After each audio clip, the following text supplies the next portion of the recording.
পরীক্ষার সময় first bencher versus back benchers. সব কোয়েশ্চেনই তো মোটামুটি কমন এসছে এবারে। আমি এবারে সব কোয়েশ্চেন পারবো। 1 2 3 4 5 6 সব কটার অ্যান্সার আমার ঠিকঠাক মিলে গেছে। ম্যাম পাতা লাগবে। নাম আর রোল নাম্বার লিখবে। এই একটা কোয়েশ্চেন তো আমার মনে আসছে না, কি ছিল রে বাবা? ওই স্বাগতা, আমাকে এই একটা কোয়েশ্চেনের অ্যান্সার বলে দিবি? 3-এর দাগের কয়েকটা। আচ্ছা ঠিক আছে রে, আমার তো 100 নম্বরের পরীক্ষা দেওয়া কমপ্লিট। সব কোয়েশ্চেন পেরেছি, অন্তত 99 তো পাওয়া উচিতই।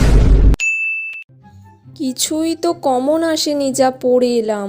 ঠিক আছে, দেখা যাক, সবাই কিছুক্ষণ আগে লিখুক, তারপর সবাইকার ঝেড়ে ঝেড়ে যতটা লিখতে পারি লিখবো।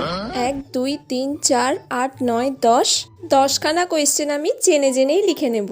যাক বাবা, 25টা কোয়েশ্চেনের অ্যান্সার জেনে জেনে লিখতে পেরেছি। 25 পেয়ে যাব মানে আমি পাশ করে যাব। বাবা, ও আবার পাতা নিচ্ছে, আমার তো পরীক্ষা দেওয়াই হয়ে গেল।